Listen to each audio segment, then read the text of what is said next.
Welcome to the podcast, Amazing Tales from Off and On Connecticut's Beaten Path, and I'm your host, Mike Allen. You know, if it wasn't for a general store owned by Roger Sherman in the 1700s in New Haven, we might actually have a much different federal government than we do today. Yes, it was Sherman's statesmanship and political acumen that was behind the so-called Connecticut Compromise, but the store didn't hurt. Now, the Connecticut Compromise was the agreement at the Constitutional Convention that paved the way to the U.S. Constitution. And how that store fits into this compromise story, well, we'll leave that for our guest to say. And our guest is Bill Devlin. He's author of numerous books and articles on historical topics, including the Connecticut Compromise. He's going to be along in just a moment with a political story really for the ages. Well, this week's trivia question: what 1944 movie about serial killings starring Cary Grant was based on an actual case from Windsor, Connecticut? Yep, stick around after the main program for the answer, because then you're going to know the topic for next week's show. Amazing Tales from Off and On Connecticut's Beaten Path is brought to you by our sponsor, Yale New Haven Health. When people need the best quality health care, there's a reason they turn to Yale New Haven Health. In 1826, Yale New Haven Hospital became Connecticut's very first hospital. They were the first hospital in the U.S. to use chemotherapy. Yale New Haven was the first to introduce insulin pumps for diabetic patients, and they introduced the world's first intensive care unit for newborns. For more information about Yale New Haven Health, visit ynhhs.org. That's ynhhs.org.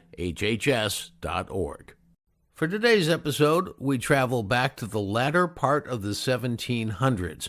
We're going to be focusing on the Connecticut Compromise, sometimes called the Great Compromise. It was a political compromise, a breakthrough, and it led to the adoption of the U.S. Constitution, under which, of course, we all live today. Now, to understand this story, you really have to get to know a little bit about the primary Connecticut founding father who made it all possible, and that was Roger Sherman. Sherman lived in two towns in Connecticut, first in New Milford and later in New Haven. He became the only founding father, get this, who signed all four of the critical documents that led to the formation of the U.S. The first one, back in 1774, was the Articles of Association. Now, it basically set out ways to formally oppose British rule. Then, of course, in 1776, there was the Declaration of Independence. That was number two. Then, as the Revolutionary War was finally winding down in 1781, the states got together and adopted what was called the Articles of Confederation. It was the first take at a governing structure. That was the third document. Well, these articles basically said there was a Congress. That was it. And each state would have one vote. 13 states, 13 votes, majority rule. You get 7 votes, you carry the day. No talk about a president or an executive branch, and no talk about a judiciary, meaning all of the legal issues would have to be dealt with by the states. Well, the fourth and final document that Sherman put his name to was, of course, the U.S. Constitution. Now, the new country had been living under these Articles of Confederation with just a Congress for 6 years, and finally, a lot of people decided it was time for some changes, and so they convened the Constitutional Convention in 1787 to draw up a new constitution. Now, the question, as always whenever you're in politics, is who has the power? And in this case, it was the states or a centralized federal government. And then when you talk about the states, who should have the power amongst them? The states that have the largest population, should they rule the day, or should each state have an equal say? And when determining population totals, how would you count slaves, which was a critical issue for southern states? Well, as that Constitutional Convention convened, the states with the greatest numbers of European settlers were very confident they were going to get their way and form a government designed to help them. Well, they were led by James Madison of Virginia, and Virginia was one of the largest states. The smaller states, and some of these may surprise you, were Delaware, Rhode Island, New Hampshire, New Jersey, and New York. Of course, Connecticut was in that list too. So the whole convention was on the verge of imploding. It was weighed down by arguments, disagreements, and that's when the infamous Connecticut Compromise came in to save the day. And here to tell us his fascinating story is Bill Devlin, who's written extensively on this issue. Bill, as we've talked about offline, one of the great parts is we're going to be talking about a guy named Roger Sherman. And I think everybody's heard the name Roger Sherman. Some people know he's the only founding father who signed all four of our major documents: the Articles of Association, Declaration of Independence, Articles of Confederation, and the Constitution. He's the only one whose signature appears on all four, but he didn't get involved with any of this until he was 51 years old, which in the 1770s was pretty much toward the end of your life. That's when most people were settling down to retire and whatnot, and he just got going there. So I'm very excited to talk about Roger Sherman. And let's talk about the fact, all right, he was born in Massachusetts, followed his brother to New Milford, had a large family here. What was he doing in New Milford at the time? Well, he was trained as a cobbler. Okay, he grew up on a farm, but his father trained him as a cobbler, but he was self-educated. He became a land surveyor. Okay, so a land surveyor in those days, New Milford was only settled in 1707, so they're still dividing up land. And when you're a land surveyor, you get your first look at some of the land. So he was able to grab up parcels and became a major landowner in the town himself. He got involved in local politics. So this was the beginning of his political career, and his political career spanned his whole life. While he was surveying, on the side, he was reading books on the law. And he got himself admitted to the Connecticut bar, so he became a lawyer sort of himself, which is remarkable all by itself. And then he moves to New Haven after his first wife passes away. He goes into New Haven. And I think that one of the key things is that he sort of sensed the mood of the country. I think that's a fair thing to say. He saw what was going on. He understood that this was serious times and that things needed to be done. So now they realize they've got to do something, and they decide now they're going to hold this thing called the Constitutional Convention. Before we get into that, maybe you can describe this whole concept of there were the large states and the small states, and it may surprise some people to find out what was considered large and small in those days. This is kind of an important point because it's something we never think about. We think about state rankings by quality of life and stuff like that. In those days, they were concerned about where the people were living and where the territory was and that kind of thing. States with larger populations and larger territories, if their representation in Congress was based totally on the number of people living in that particular state, that they would dominate the smaller states, and the smaller states would have less of a say. James Madison comes in with a kind of forward-looking document for restructuring the whole government. James Madison's allies in this were the big states, and the big states in those days, two of them were the earliest colonies to have been established in the New World, two English colonies, Massachusetts and Virginia. You would think, Massachusetts, that's not a very big state. But in those days, Massachusetts also included Maine. Virginia included not just Virginia of today, but it also included what's now West Virginia and Kentucky. And both of those states and Pennsylvania, which had the largest city in the country, which was Philadelphia, they had over 300,000 people each. The thought at the time was that the Southeast was growing faster and would outpace the northern states. Rhode Island never sent anybody. New Hampshire's people came very late. Basically, it was Connecticut, New York, which is surprising, but New York only had a few thousand more people than Connecticut did at the time. So now you have this situation, and there were a couple of hurdles they had to come over and overcome. And one of them was this whole thing about, are we going to go proportionally? Are we going to have equal rights? Every state's the same. Can you speak to that? What were some of the discussions that had to occur before they could even get to what ended up being the Connecticut Compromise? Well, Madison comes in kind of with this plan for proportional representation in two houses of Congress. And again, they spent most of their time on Congress. If you look at the original Constitution, there's only a few sections on the executive branch and very little on the judicial branch. So they didn't really think those things out. What they were familiar with was the Congress. And so that became the key issue for them. How are you going to put the Congress together? They had a central government. They had a Congress. There was just the Congress. And within the Congress, each state had one vote. So it wasn't a true federal government. It was sort of a national pact to cooperate with one another. There was a president of the Congress, but the president of the Congress had no real power. He was part of the Congress. There were some problems that they were unable to solve with that format. There was Shays' Rebellion in Massachusetts, where the farmers who had this useless money they had been paid for fighting in the Revolution started taking over courthouses and marching on the state arsenal. This was probably the most serious thing. There were trade wars between the states because each state considered itself sovereign. There was the fact that the British were building forts and making alliances with indigenous tribes within territory claimed by the United States. So there were all these things that had to be solved that couldn't be solved in the Confederation format. Madison's plan was for proportional representation in both a lower house, which became, of course, the House of Representatives, and an upper house. The idea was proportional representation in each one. So they're able to ram through, without a problem, proportional representation in the lower house. Then it comes to the upper house, and this is where the real fireworks start. The small states get behind what's called the New Jersey Plan, which is put forward by William Patterson, and that's calling for what we have basically today would be equal representation in the Senate. They spend days and days and weeks wrangling about this stuff. Some of the small states get to the point where they'll pull out of the convention or they'll pull out of the country if they don't get their way on this issue.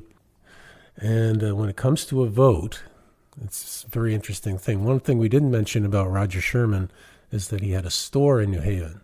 So he had customers coming in from New Haven who maybe they talk politics with him.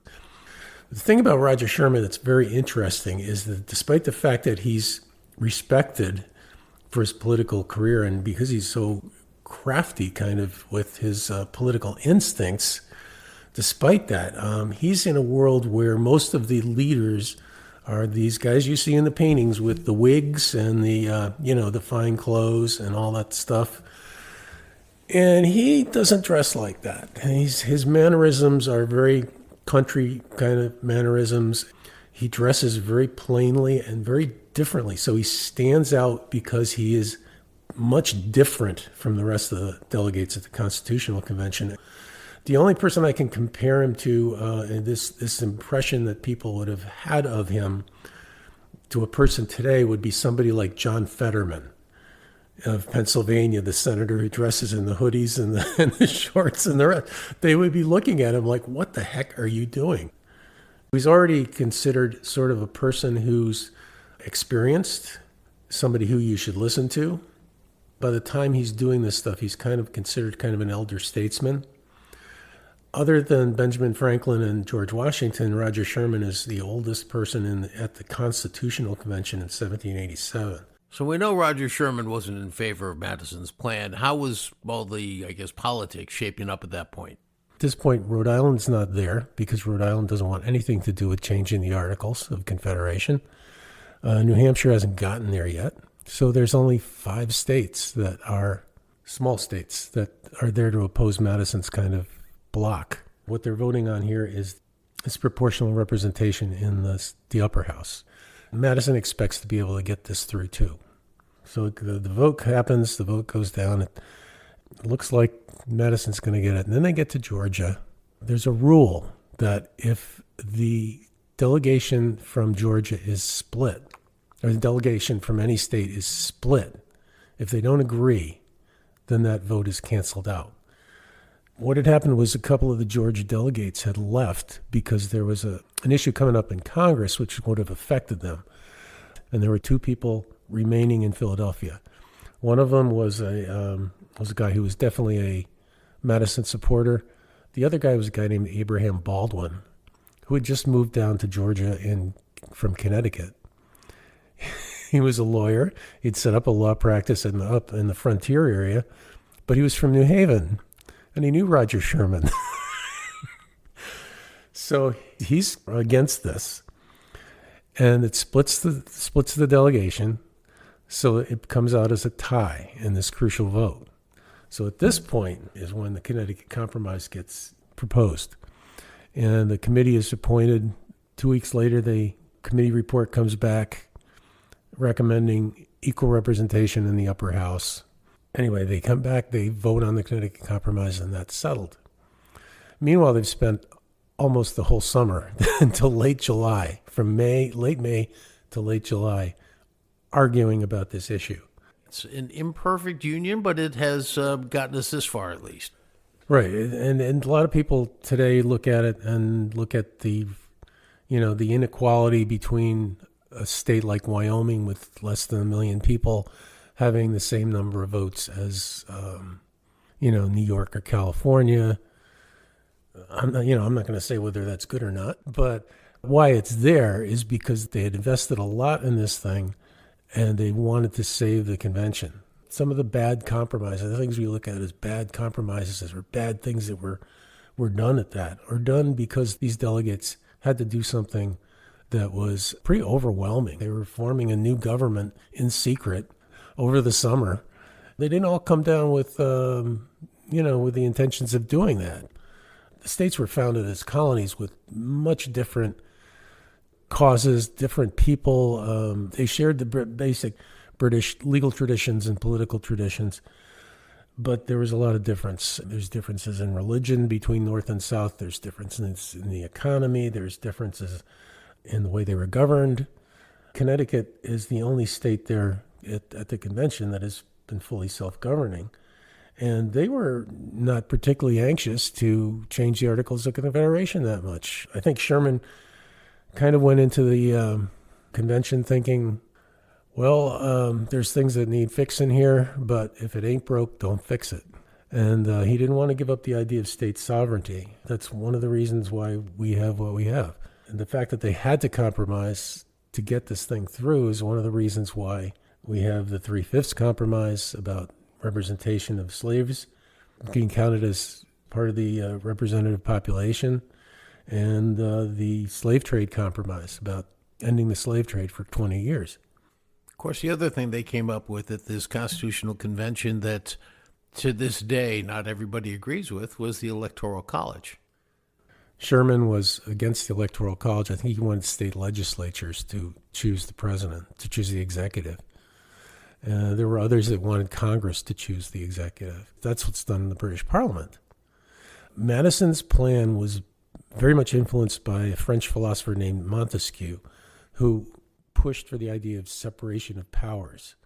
And he took the British example and modified it and expanded on it to say that there should be definite separation of powers between the different branches of government, and that would make it work.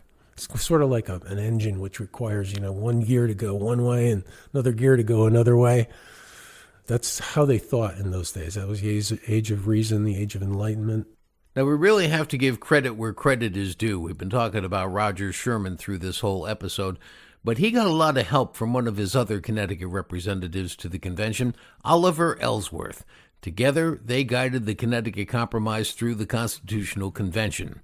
And Ellsworth, he'd go on to become the third Chief Justice of the new U.S. Supreme Courts.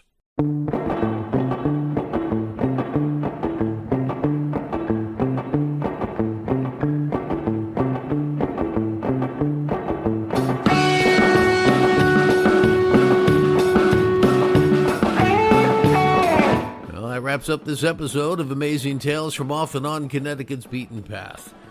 Thomas Jefferson gets all the credit for writing the Declaration of Independence, and you may not know that there were actually 4 other founding fathers who served with him on a committee that came up with the draft for the Declaration. And those other 4 were Ben Franklin, John Adams, Robert Livingston, and Connecticut's Roger Sherman. And by the way, the next time you got a $2 bill in your possession, flip it over to the backside because you'll see those 5 founding fathers delivering their proposed draft. I want to thank our guest for today's program, Bill Devlin, author of numerous articles and books on historical topics, including the Connecticut Compromise. The answer to this week's trivia question: what 1944 movie about serial killings starring Cary Grant was actually based on a case from Windsor, Connecticut? The answer is Arsenic and Old Lace. Next week on Amazing Tales CT, we're going to speak with experts on those killings from the early 1900s at a nursing home in Windsor, a story I promise you won't want to miss. Amazing Tales from Off and On Connecticut's Beaten Path is a production of True North Associates, LLC. This is Mike Allen. Be safe and please stay healthy.